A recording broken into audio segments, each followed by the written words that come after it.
Wanna elevate you higher than you've ever been. So like when you mix that other shit with promethazine on a mental and physical tip, you be my highness, reciprocate, cause everything you give to me is priceless. No other one before you when I put that on my lightsy. You know your girl is trade up the word to be your wife. Hey y'all, welcome back to my channel. It's your girl Ramona, and this is the first time that I'm filming off my camera.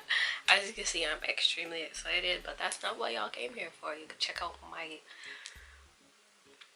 I got my camera, my first camera video if you would like, if you want to know more about it. But what it really came here for was how to properly promote your channel, and I am gonna explain exactly how you should do so. So without further ado, like, comment, and subscribe, and let's get into the video.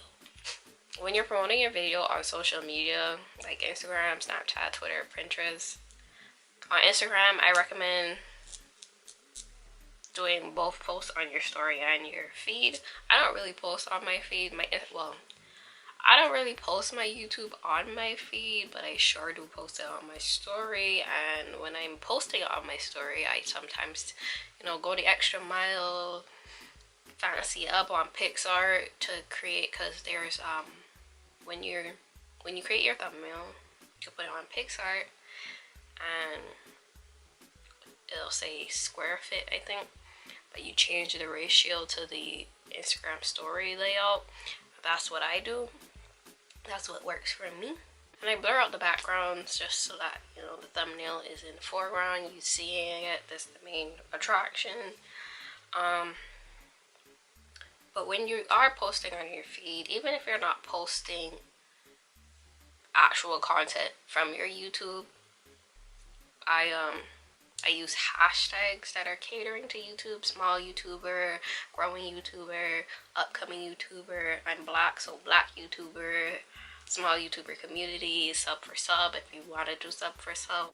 And I noticed that Reels also helps.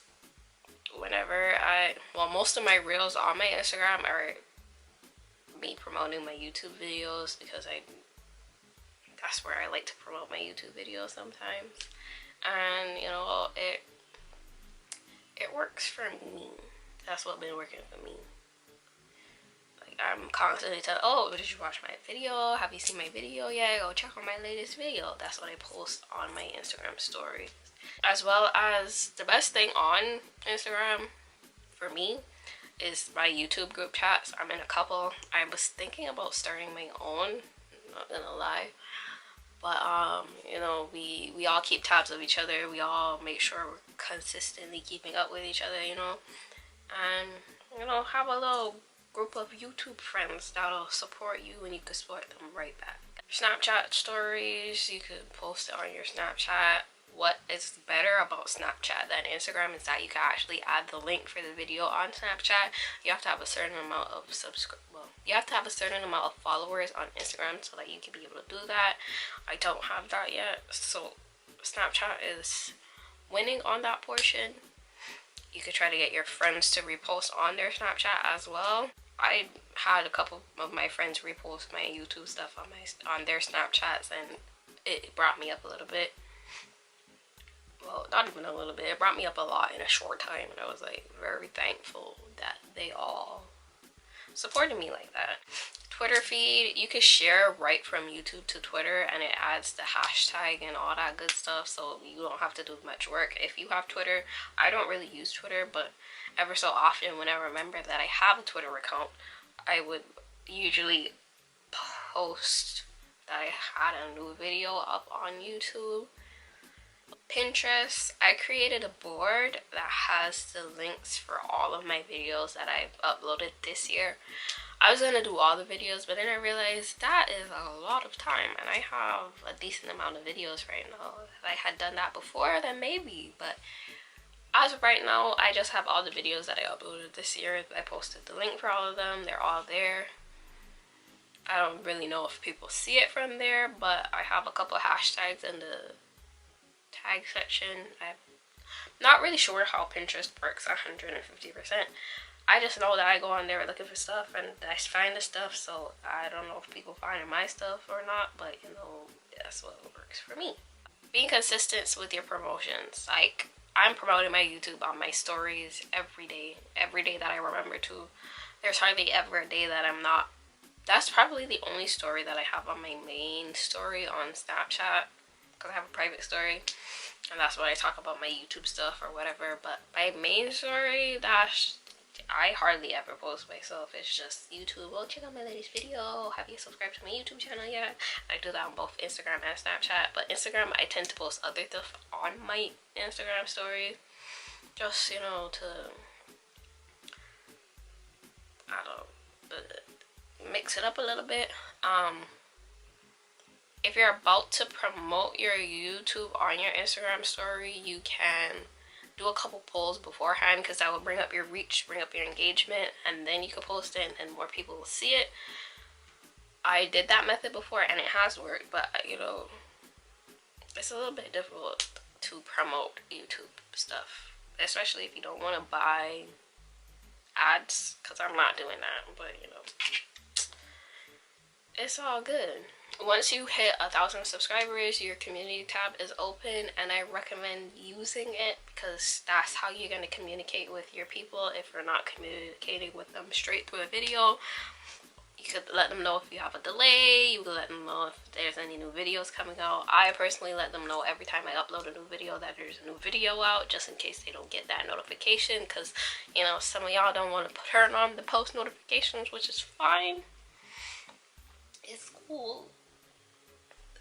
I'll be able to survive. But yeah, other than that, we're talking about in video promotions. You could on YouTube Studio in the browser, there is the cards that you could add your videos and all that stuff. When you're watching my videos, you usually see something swipe across the top. That's the cards. That's how you get those, just in case you didn't know. End cards, if people make it that long. I know some people don't, but sometimes they do. You have end cards. So I have the same setting for all of them. It's my Stream Me playlist, and then the best video for the viewer. And I have it all organized and stuff. Tags are really good. Tags are what got my videos to where they are. And speaking on the fact that I have like 18 videos over 1K and they all have tags in my videos, that's tags in the description as well as in the tag section on YouTube Studio. I hope these tips helped in some way. Being consistent is the most important part, because no one's gonna want to keep up with you if you're not being consistent. You can't be posting 1 or 2 videos and then disappearing and then reappearing, because you know, the people might not reappear with you. People might not be as solid. And I've been posting twice a week, every week since March. So I've been trying to keep up with this whole consistency thing. I really love YouTube. I'm extremely passionate about it. I can give y'all some tips about being consistent. If you want me to, just let me know. Because I've struggled with consistency for everything in my whole entire life, So I am a real trooper. I can speak on, I can't be consistent with anything else in my life except for YouTube. Literally. It's sad, but it's true. So I hope you enjoyed this video. Like, comment, and subscribe. Comment down below some green emojis if you watched to the end, because you know, just checking. Let me know if I'm making my videos too short. Let me know if I'm making my videos too long. Give me little pointers, you know, what it is, what it do. Tell me if you like the quality of this new camera. I'm still figuring it out. I gotta, you know, find out what setting will work best for me. But other than that, I hope you have a wonderful day, and yeah, subscribe. 'Cause shawty, you a bad one.